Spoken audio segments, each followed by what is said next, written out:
Obrigado, irmãos queridos, pelo carinho, pela oração. Não é fácil ficar um domingo fora da igreja. A gente sente muito, parece ter uma lacuna, parece que alguma coisa está faltando. Eu tive que trabalhar isso na minha mente nesses dias, mas foi necessário até para eu me preparar para tudo que tem aí pela frente ao longo do ano. Então, foi um recesso onde eu também pude trabalhar para me antecipar a tudo que está vindo, né? E o Senhor me dê graça, sabedoria para levar adiante tanta responsabilidade que está sobre nós. E eu vou pedir para você abrir a tua Bíblia e a gente vai no Evangelho de João, no capítulo 7.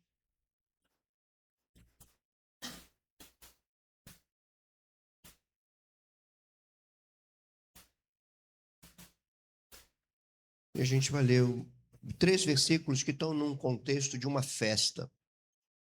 Jesus está numa festa judaica chamada Festa dos Tabernáculos. E eu vou pegar 3 versículos desse contexto para nós lermos e pedirmos que o Senhor, por meio dele, por meio desses versículos, fale a nós sobre a responsabilidade da igreja, ou o compromisso da igreja com a doutrina, que é o nosso tema hoje. É capítulo 7, versículos 14 até o 18. São 5 versículos. O texto diz assim: Corria já em meio à festa, e Jesus subiu ao templo e ensinava. Então os judeus se maravilhavam e diziam: Como sabe este letras sem ter estudado? Respondeu-lhe Jesus: O meu ensino não é meu, e sim daquele que me enviou. Se alguém quiser fazer a vontade dele, conhecerá a respeito da doutrina, se ela é de Deus ou se eu falo por mim mesmo. Quem fala por si mesmo está procurando a sua própria glória. Mas o que procura a glória de quem o enviou, esse é verdadeiro e nele não há injustiça. Ó Deus, abra-nos o entendimento para compreender as maravilhas da tua palavra. Conceda-nos, Senhor, a capacidade de compreender aquilo que tu queres nos mostrar por meio desse texto e também compreendermos aquilo que deve ser aplicado na nossa vida enquanto igreja e enquanto cristãos individualmente. Seja com a minha vida, com a vida dos meus irmãos, e que teu nome seja glorificado acima de tudo. Assim nós oramos, Senhor. Amém. Irmãos queridos, como eu disse, né, aqui antes de abrir o texto, a gente quer falar hoje sobre o compromisso da igreja com a doutrina. E isso está dentro daquilo que nós planejamos para 2026. Colocamos diante de Deus, oramos e vimos que é necessário que a igreja cresça em alguns eixos básicos. E um deles é a doutrina. E eu poderia dizer que ele é o primeiro, ele é o que desencadeia todos os outros crescimentos. Então é importante que você que está aqui ouvindo, e eu que estou falando, entendamos a centralidade da doutrina na igreja. Ninguém vive sem uma doutrina. Até aqueles que dizem que não gostam de doutrina. Essa é a doutrina dele. No entanto, é necessário a gente saber qual doutrina dirige a nossa vida. De onde ela vem? Qual é a fonte dessa doutrina? Qual é o propósito dela? A quem ela é direcionada? Essas coisas que eu gostaria de falar com vocês aqui, no tempo que eu tenho, que é um domingo apertado por conta da mesa do Senhor, da ceia. Mas dentro desse texto aqui, eu queria mostrar para vocês algumas coisas que eu julgo serem fundamentais para nós. Primeiro é a doutrina como prioridade. Segundo, a fonte dessa doutrina. Terceiro, qual o critério dessa doutrina? Quarto, onde ela se legitima, qual é a legitimidade dessa doutrina? E quinto, qual o seu foco, para onde ela aponta. Se nós entendermos esses elementos aqui, eles estão aqui nesse texto, ou talvez no contexto do ministério de Jesus. Eu fiz questão de falar de doutrina partindo de Jesus, porque Jesus é o centro. Os apóstolos ensinavam que a fé vem pelo ouvir e ouvir a palavra de Cristo, o ensino dele, aquilo que ele trouxe. É isso que produz fé. O que nos faz entender que é possível que estejamos na igreja e não com uma fé genuína, porque ela pode ser oriunda de uma fonte errada. Então, esse texto para mim é precioso. Jesus está numa festa. Antes dele estar nessa festa, seus irmãos incrédulos diziam para ele assim: a festa está rolando. Vai embora para lá. Você não quer que as tuas obras sejam vistas? Então vai para a festa. E Jesus fala assim: eu não vou agora. Mas logo depois que os irmãos dele saem, ele se dirige para a festa. Mas ao contrário daquilo que os irmãos sugeriram, que é vai para aparecer, vá para mostrar as suas obras, ele foi em oculto e foi para ensinar. Isso para mim é precioso demais. E eu vejo nesse texto esses pontos, né? E eu convido vocês, você que saiu da tua casa, a junto comigo nós percebermos nesse texto esses pontos, nós entendermos como os apóstolos levaram isso a sério e quais são os compromissos, as lições, as implicações para a igreja oriundas de um texto como esse. Então, venha comigo. A primeira coisa que eu vejo nesse texto é que Jesus tinha doutrina como prioridade. Aqui é um ponto fundamental. O que Jesus mais fez no seu ministério foi ensinar. Jesus não ensinava apenas quando estava numa plataforma da sinagoga. Ele não ensinava apenas como nós hoje estivéssemos num púlpito. Ele ensinava enquanto andava, ele ensinava enquanto conversava, ele ensinava no cotidiano mais rotineiro das pessoas. Ele ensinava enquanto conversava, ele ensinava respondendo às pessoas, ele ensinava porque o ensino estava dentro dele. Não era uma coisa apenas de uma didática externa, não era um ensino oriundo da academia, era um ensino que estava encarnado nele. Eu fico muito impressionado com isso, porque quando ele envia, já eu vou tocar nesse assunto, quando ele envia os seus apóstolos, ele envia para ensinar.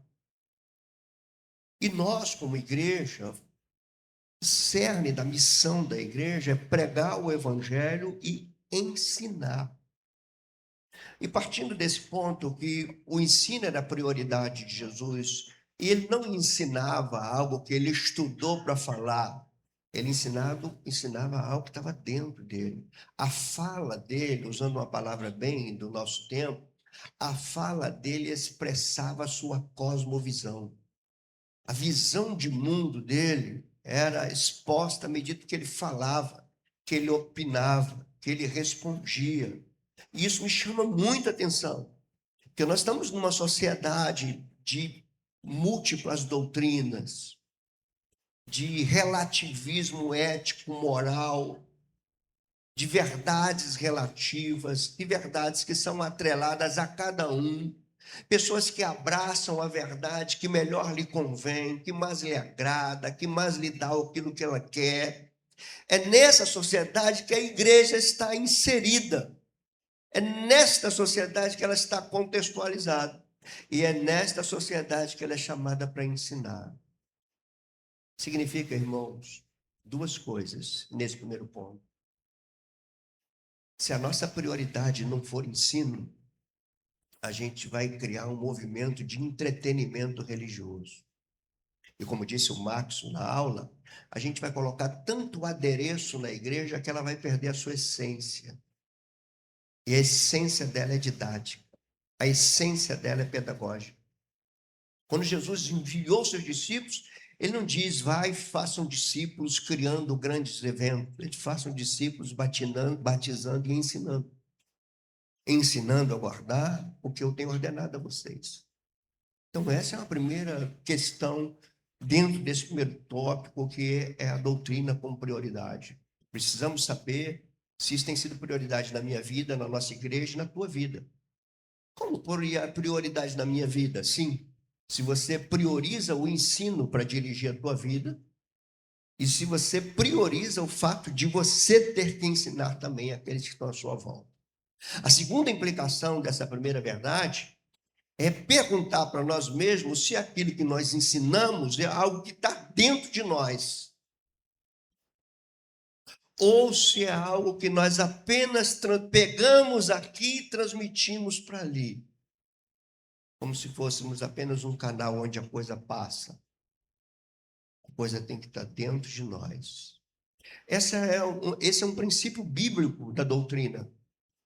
Quando Moisés vai orientar os pais israelitas sobre a responsabilidade de ensinar os seus filhos, ele diz, esta palavra que eu lhes dou hoje deve estar primeiramente no coração de vocês.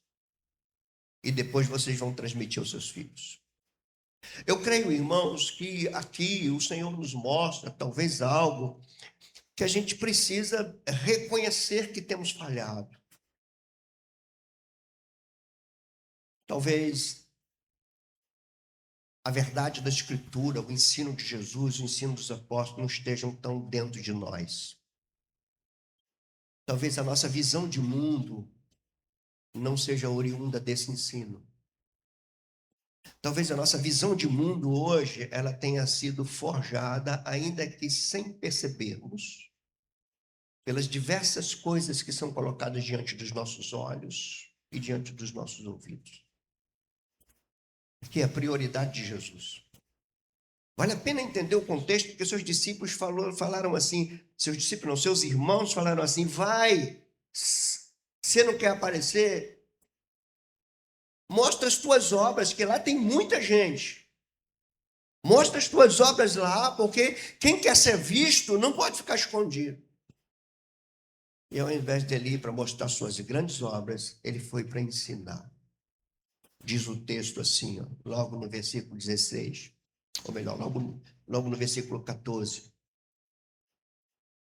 Corria em meio à festa e Jesus subiu ao templo para... O que ele fazia? Subia o templo e ensinava. Não criava espetáculos. Não criava algo para chamar a atenção para si. Isso é bom, isso é interessante demais, irmãos. Não estava em evidência ele. Ele queria que tivesse em evidência aquilo que ele veio para fazer, seu ensino. Jesus operou milagres, Jesus curou cegos, curou aleijados, ressuscitou mortos, curou a sogra. Mas ele não foi crucificado por nenhuma dessas obras. O que levou Jesus à cruz foi seu ensino, sua palavra, aquilo que ele falava. Aquilo que ele falava chocava os outros. E dentro disso, então, eles questionam: como este pode saber dessas coisas sem ter estudado? Isso é muito interessante para nós. Porque você pode estar aqui e falar: como eu posso ensinar lá para o meu vizinho se eu não tenho curso superior? Aqui está a riqueza do Evangelho, irmãos. O Evangelho coloca doutores e leigos na mesma cadeira para aprenderem da mesma fonte.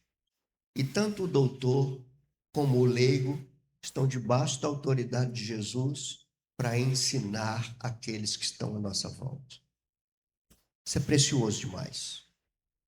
Ao ser indagado, e aqui é o segundo ponto que eu quero trabalhar com vocês, a ser indagado, como este sabe essas letras se ele não tem estudado? Aí a gente aprende nesse texto qual é a fonte da doutrina, de onde ela vem. Ela não vem da academia, ela não vem dos bancos das universidades. Pelo contrário, irmãos. A nossa geração tem nos mostrado que são exatamente esses que ingressam nas universidades que perdem sua fé. São esses que entram lá e que voltam com o ensino de lá. Esses que entram na academia e saem de lá enxergando o mundo pela ótica daquilo que ele aprendeu na universidade. É que ele fala assim, como este sabe essas letras? Se ele não tem estudado, e Jesus responde o seguinte, aí ele fala da fonte. Ele diz, não, o meu ensino não é meu. O que ele está dizendo aqui? É daquele que me enviou. O que a gente aprende aqui? Nós não fomos chamados para falar o que desejamos. Nós não somos chamados para falar aquilo que as pessoas gostam. Esses dias eu vi o Luiz Saião falar uma coisa que eu achei muito interessante. Ele falando que a igreja, ele disse assim, irmãos, eu queria dizer uma coisa, aquele jeito dele, né, meio irônico. Ele disse, irmãos, eu queria dizer uma coisa para vocês. O meu compromisso aqui é com a verdade daquele que me enviou. Olha, eu vou dizer uma coisa com toda sinceridade para vocês. Se vocês não gostam do que eu estou pregando, eu não estou nem aí para isso. Porque eu não estou pregando para vocês gostarem. Eu quero saber se aquele que me enviou está gostando do que eu estou fazendo.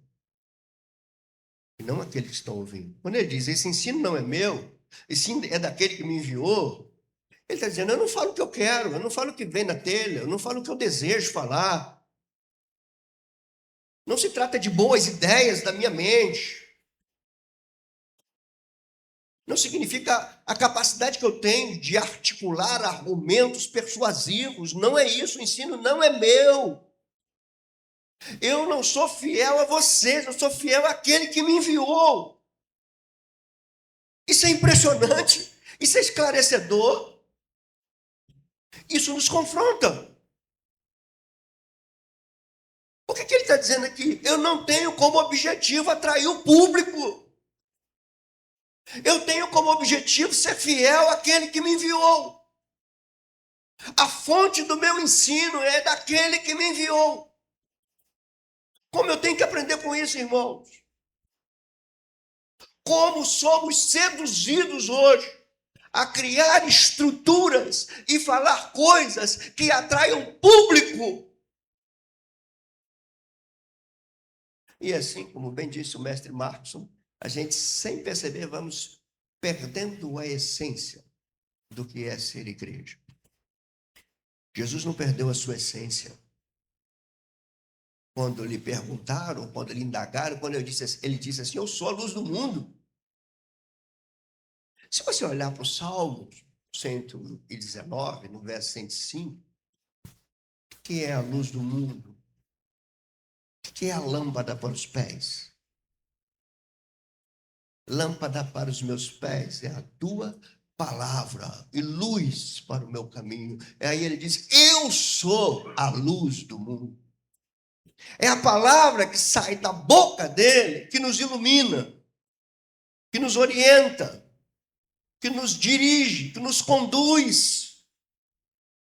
Quando ele disse isso, eu sou a luz do mundo, está dentre as expressões de Jesus que você não vê em nenhum líder religioso quando ele diz, eu sou, segue a mim. Aqueles que ouviam a Jesus fizeram objeções a essa declaração dele, afirmando o seguinte, ele não pode ser verdadeiro, porque ele está dando um testemunho de si mesmo, ele está dizendo, eu sou a luz do mundo, e quem fala de si mesmo não pode ter autoridade, ele diz, epa, peraí, eu tenho autoridade sim, sabe por quê? Eu sei de onde eu vim, e eu sei para onde eu vou. O resultado é, eu sei o que eu estou fazendo aqui. Irmãos, se nós tivermos certeza de onde viemos, a nossa origem, a nossa essência, o nosso ser, se nós tivermos certeza dessa identidade, de que Deus nos criou, o pecado nos desviou, Deus nos redimiu e restaura em nós a sua imagem. Se nós não soubermos de onde viemos, nós saberemos para onde iremos e, consequentemente, também não saberemos o que estamos fazendo aqui. Quando nós não sabemos dessas coisas, a gente tem que criar alguma coisa para sustentar. Irmãos, eu falo com segurança pastoral. Um número considerável da Igreja de Cristo hoje, um número considerável de cristãos que frequentam a igreja, que lotam templos, um número considerável não estão sendo sustentados pela verdade, pela palavra de Cristo, e sim sustentados por situações arranjadas de estética, de ambiente, de sensações, de emoções, que atrai o público e o público precisa daquilo para se manter em pé. Eu não tenho dúvida do que eu estou falando. Jesus era o contrário daquilo que a gente vê hoje. Ele era comprometido com a fonte. O ensino não é meu. A ponto dele estar ensinando, e quando ele começa a ensinar, e aquele ensino dele confronta quem está ouvindo, eles dizem assim, esse discurso dele é duro, vamos sair daqui. Ele já não fala aquilo que a gente quer, ele já não está falando aquilo que vem ao encontro daquilo que buscamos, então vamos sair. E saem. Quando eles saem, ficam só os 12, Jesus vira para os 12 e diz assim, olha, se vocês pensam como eles, podem ir embora também. Se vocês pensam que o que sai da minha boca é para satisfazer as necessidades de vocês, podem ir embora. E aí Pedro responde algo que tem a ver com tudo isso. Para quem nós iremos?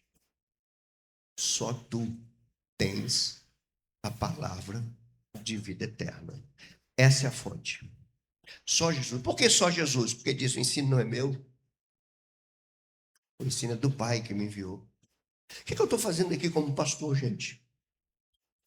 O que eu prego não é meu. O ensino não é meu. Eu estou entregando o que eu recebi.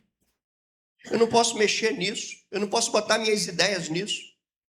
Eu não posso usar da minha eloquência, da minha oratória para iludir vocês, para persuadir vocês. Eu não posso usar do meu carisma para criar emoções em vocês, para vocês ficarem aqui. Vocês precisam ficar aqui, porque aqui tem que ter a palavra que veio dos apóstolos, que por sua vez veio do Filho, que por sua vez veio do Pai. Isso vai dirigir a tua vida. É isso que vai te sustentar. Porque nem sempre o dia vai sorrir para você. Nem sempre você terá as notícias que desejaria ter. Muitas vezes a porta vai se fechar. Muitas vezes a curva vai ser apertada. Muitas vezes a vida vai arrancar lágrimas de você. E não são as emoções do culto que vão resolver a tua vida. É a palavra da verdade. É a palavra da verdade que te sustenta para o dia mau, para o dia mau. Para o dia que sorri, para o dia que arranca lágrima. É a palavra. Você tem que estar sustentado na palavra. Você não pode estar sustentado em sensações, em músicas. É na palavra. E ele diz, a palavra não é minha. É daquele que me enviou. É a fonte. O dia que esse púlpito perder a fonte, você pode ir embora. Não tem mais nada aqui que te sustente. Você não é sustentado por mim, eu sou pecador como você. Você é sustentado pela palavra. Deus não está me dando revelação nenhuma. Deus deu revelação a eles. Eles escreveram. O que Deus faz é me iluminar para eu entender essa revelação. Mas Deus não está me revelando nada. Você nunca pergunte para mim, Senhor, pastor, quem te revelou essas coisas? Não, não foi revelado a mim. Isso que eu estou falando foi revelado a Jesus. E João percebeu essa revelação e registrou. E aqui a gente está, 2000 anos depois, entendendo que essa palavra não muda. Por isso que ele diz, pode passar o céu, pode passar a terra, gerações, sociedades podem se transformar, pode sair de pré-modernidade para pós-modernidade, para modernidade, para qualquer coisa que venha. A palavra de Jesus atravessa tudo isso, dando respostas, confrontando, ela não muda. Por mais que queiram negá-la, ela continua firme, sempre firme.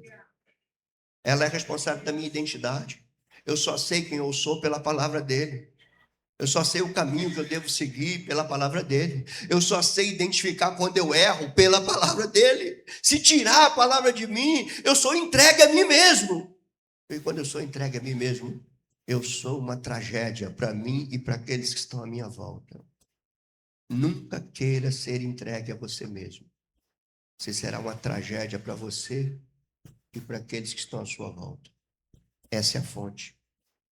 Agora, tem uma terceira coisa nesse texto, impressionante, para nos chamar a atenção, para nos confrontar. É sobre o critério da doutrina. E aqui talvez a gente fique surpreso, e mais uma vez a gente vai aprender. O ensino de Jesus não é destinado a qualquer um. O ensino de Jesus é destinado àqueles que querem fazer a vontade do Pai. O ensino de Jesus não é destinado àqueles que querem Jesus para fazer as suas próprias vontades. Olha o que ele diz no verso 17.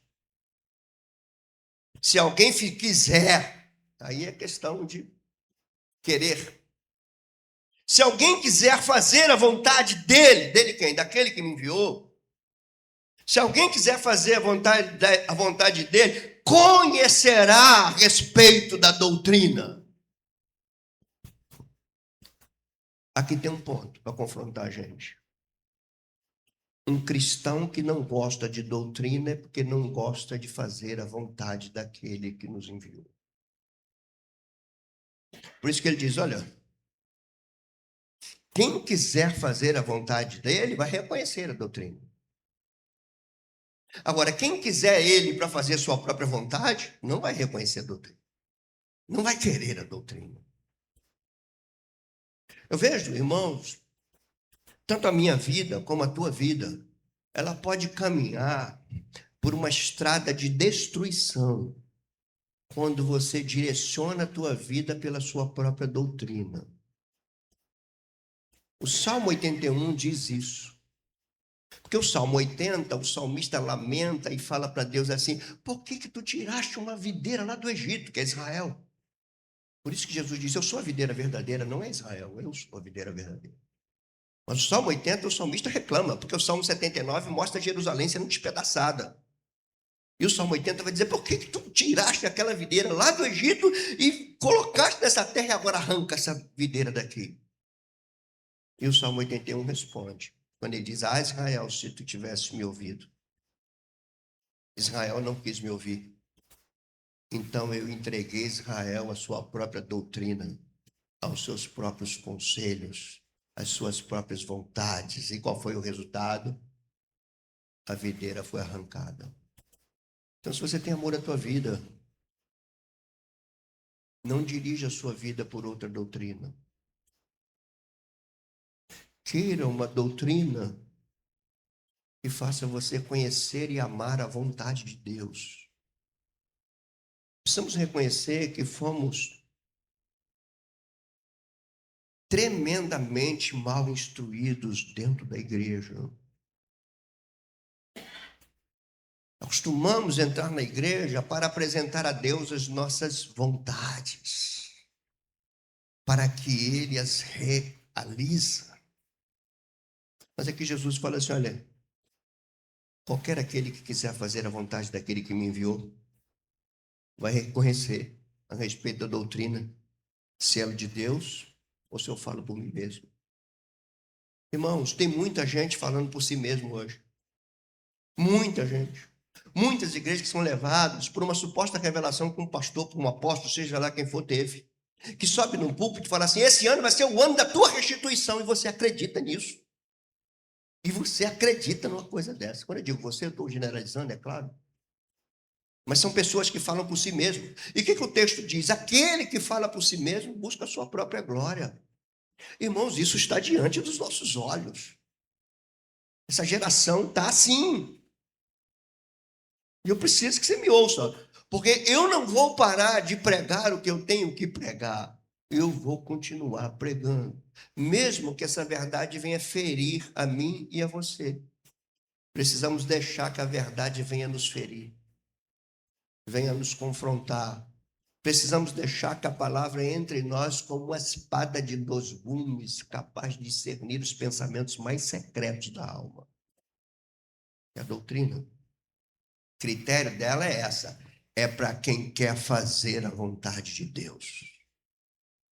Não é para quem quer apenas o entretenimento domingo. Gente, olha, o entretenimento seduz. Você facilmente confunde presença de Deus com sensações emocionais. Facilmente. Fácil, mais fácil do que você imagina. Só que o cristianismo não é movido por emoções. O cristianismo é movido por compreensão da verdade. Essa compreensão nos emociona. Ela produz em nós sentimentos verdadeiros. Agora, o quarto ponto desse sermão meu é você entender o que legitima a doutrina, a verdade. Por que a doutrina de Jesus era legítima? Por que Pedro diz, para quem iremos? Por que eles ficam impressionados? De onde vem essa autoridade? Impressionante, irmãos. A igreja é uma coisa maravilhosa. Porque você vê uma pessoa que talvez não teve o estudo que você teve, talvez não esteja antenada nas redes sociais como você está, e alguém que abre a palavra com fidelidade ao texto, e aquilo corta a tua vida. O que legitima a doutrina não é a capacidade intelectual do mestre. O que legitima a doutrina não é a oratória eloquente de quem fala. O que legitima a doutrina é saber a glória de quem nós estamos procurando. Por isso que ele disse, a doutrina dele é legítima, quando ele diz assim, quem fala por si mesmo está procurando a sua própria glória. Essa doutrina não é legítima. Qualquer lugar que você for, onde aquele que ensina chama o holofote para si mesmo, essa doutrina não é legítima. Em qualquer lugar que você entra e vê que tudo é preparado para te atrair para ali, essa doutrina não é legítima. Qualquer lugar que você entrar e que você percebe que o objetivo maior é aumentar o patrimônio dessa denominação, expandindo filiais por tudo quanto é lugar, mas ocultando o evangelho e, sobretudo, os valores do reino de Deus, essa doutrina não é legítima. E ele vai dizer por quê? Porque quem fala por si mesmo está procurando a sua própria glória, mas o que procura a glória do que o enviou, esse é verdadeiro e nele não há justiça. Vocês precisam detectar se a gente está aqui procurando a glória de Deus, ou a glória do pastor Afrânio, a glória do MGV, a glória da nossa denominação. O que a gente está procurando? Quando a gente dobra os joelhos, quando a gente labuta, procurando um planejamento de púlpito que edifique a igreja, com ensinos, com sermões, a glória de quem a gente está buscando?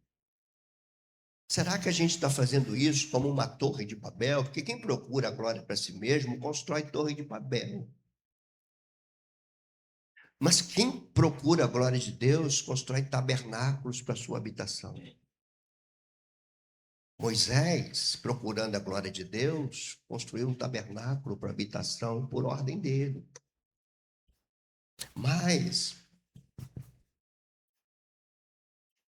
havia aqueles que queriam construir uma torre para tocar no céu. Aqueles de Babel queriam a glória para si. E eles vamos construir uma torre para tocar no céu, para nós não nos espalharmos e para que o nosso nome se torne célebre. Irmãos, É usar o evangelho para buscar a glória própria, o enriquecimento próprio, o aumento patrimonial, que está fazendo as igrejas se tornarem empreendimentos, se tornarem empresas, igrejas que estão criando os cartões de crédito da igreja, pastores que estão envolvidos no escândalo de corrupção do INSS, que querem a glória para ele. Para e pense comigo, quando Jesus veio pregar o evangelho do reino de Deus, discipular seus apóstolos, enviar seus apóstolos, enviar sua igreja. Para comigo, será que ele tinha em mente uma igreja milionária? Será que ele tinha em mente que seus pastores estariam caminhando com Mercedes, com carros caríssimos, enquanto os outros entram de ônibus? E são iludidos a crer em Deus, porque poderão também ter aqueles carros. Será que era isso que estava na mente dos apóstolos? Será que era isso que estava na mente de Jesus? Não! Quem fala por si mesmo procura a sua própria glória. Inventam, criam. São criadores de conteúdo para atrair pessoas para a sua própria glória.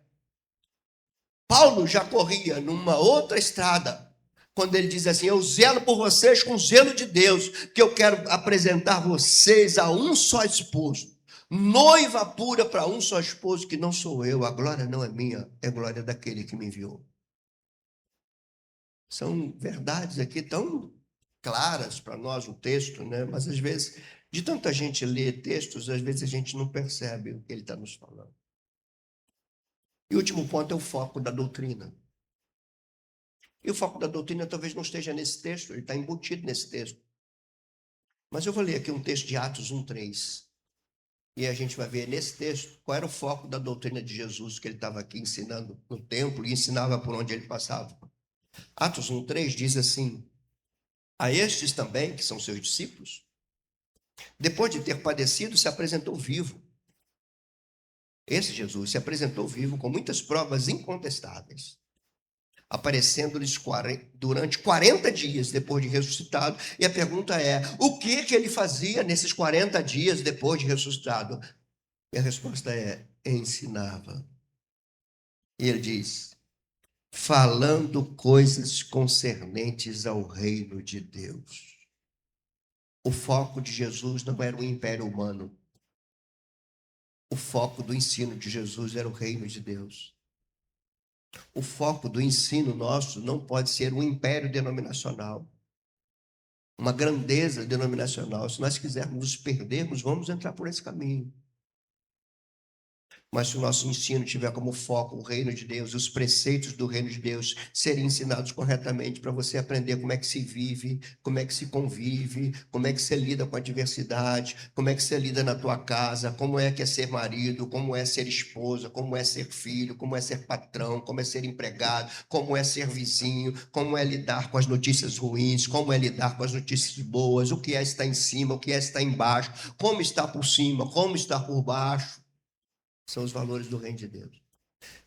Se essa igreja deixar de ensinar isso, você não vai saber viver. Ou melhor, você não vai saber viver de acordo com os valores do reino de Deus. E nisso, nós vamos ser incansáveis. O ponto aqui para a gente entender com mais clareza é que tudo isso que estava em Jesus, ele mesmo disse, veio do Pai. O ensino não é meu, é do Pai que me enviou. E Jesus transmitiu esse ensino para quem? Os seus apóstolos. Quando ele vai orar, por exemplo, e está registrado em João 17, ele fala ao Pai assim: Pai, eu tenho transmitido as tuas palavras a ele. De novo, as palavras não são minhas. As palavras que não são minhas, eu transmito aos apóstolos. Os apóstolos transmitiram à igreja as palavras que não eram deles. Foi recebida do Filho, que por sua vez foi recebida do Pai. É isso que dá autoridade ao que dirige a minha vida. É nisso que eu tenho que estar atento. Como eu disse, irmãos, e repito, nós nos distraímos com muita facilidade. É muito fácil distrair as pessoas e atrelar aquela distração à presença de Deus. Deus não está presente onde nos emocionamos. Deus está presente onde a sua palavra está honrada. É ali que ele está presente. É ali que ele se faz presente. Não adianta, como disse o Marcos, vou pegar aqui, desculpa, tá, Marcos? Você vai comprar um açaí, aí você bota o quê? Bota tanta coisa em cima daquele açaí, quando você for comer não tem mais gosto de açaí. Açaí perdeu a essência. O açaí virou um detalhe. Quando você vai numa igreja que tem espetáculo, balé, luz, fonte, tudo isso, e depois de 10 minutos de palavra, irmão, é o açaí que perdeu o sabor. A palavra virou detalhe. A essência foi embora. Por favor, me ouçam, irmãos. Em nome de Jesus, me ouçam. Está em jogo tua vida, está em jogo teu caminho, está em jogo a maneira como você vai enxergar os diversos momentos da tua vida. E posso dizer com segurança, alguns momentos da tua vida não serão bons. Serão de luta, alguns de lágrimas, alguns de luto. Se você não estiver sob o ensino dele, ele mesmo disse. Ele disse assim: eu vou dizer quem é o prudente. É aquele que edificou, aquele que me ouve e que põe as minhas palavras em aplicações na sua vida. Esse é o homem prudente. Esse vai edificar a sua casa, a sua vida, a sua história sobre uma rocha. Aí ele diz algo sensacional. Vai bater chuva, vai vir vento, vem tempestade, vem furacão, vem tufão, vem tsunami, mas a casa não cai. Está em cima. A palavra de Jesus te prepara para os furacões da vida. Lembra? Senhor, não pescamos nada. Como nós vamos voltar para o mar?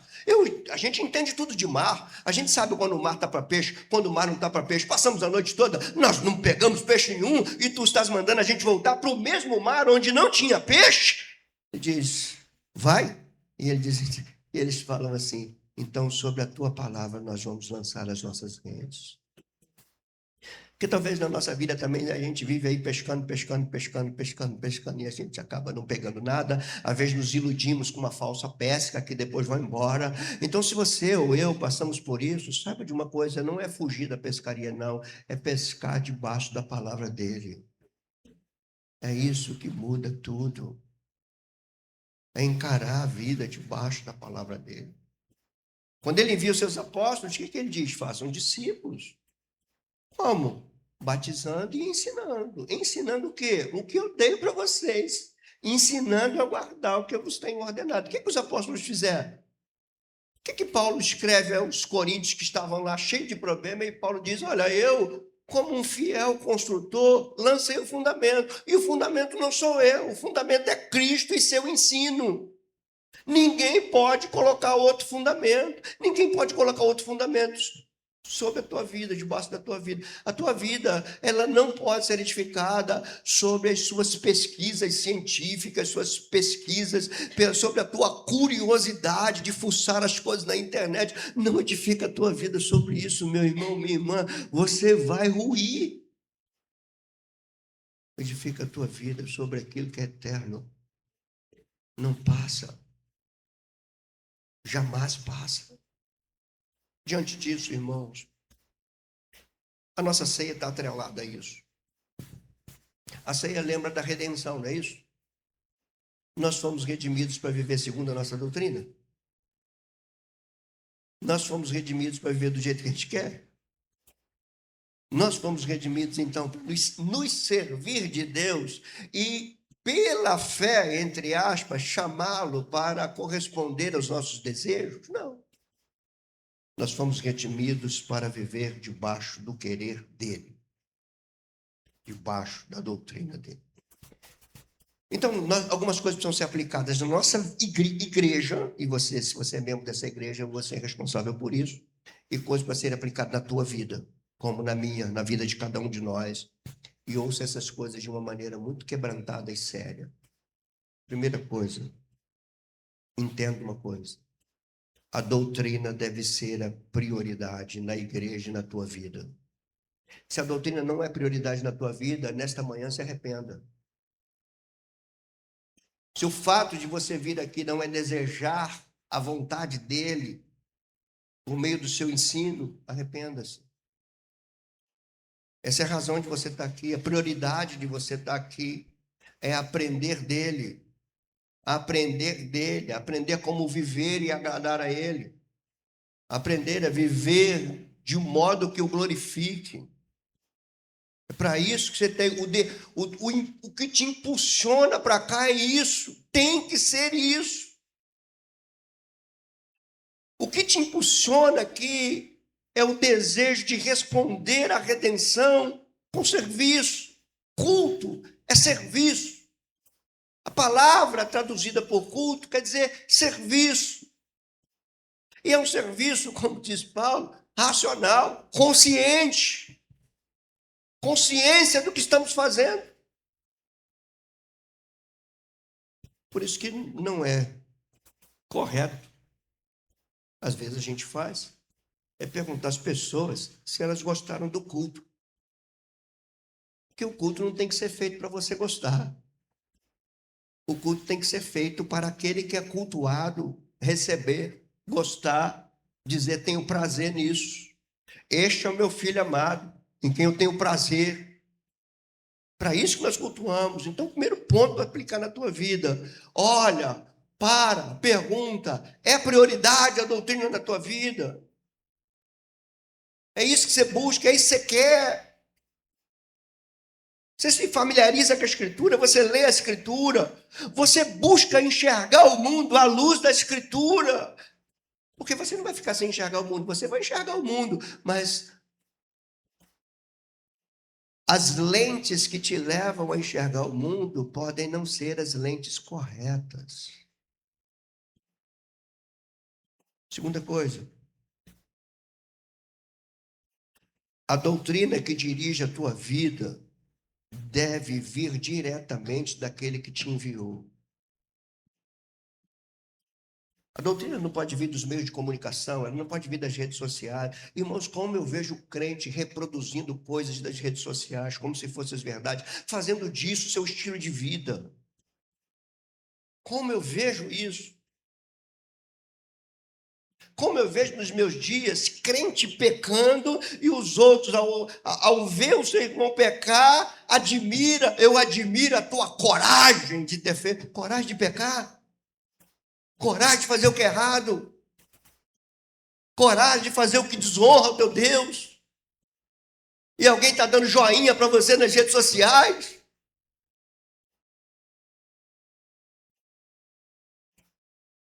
Alguém que você conhecia, que era teu irmão, que era tua irmã, agora está nas redes sociais, beijando uma pessoa do mesmo sexo e você está dando like.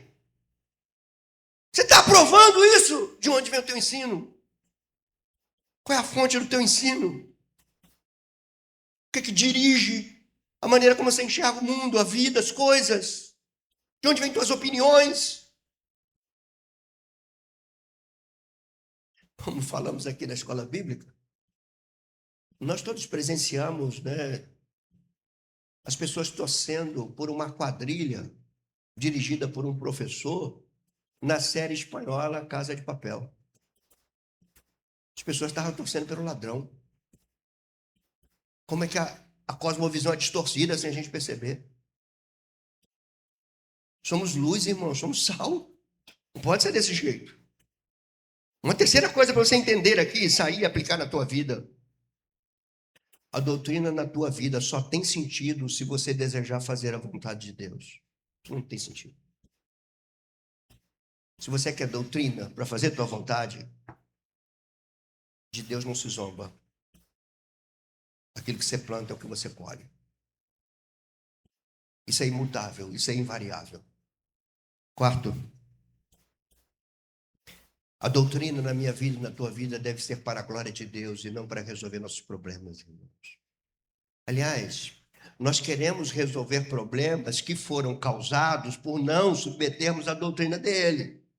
Nós somos tão complicados que nós ignoramos a doutrina dele, cometemos as maiores barbaridades, trazemos para a nossa vida grandes consequências e depois vamos a Deus para Ele resolver isso.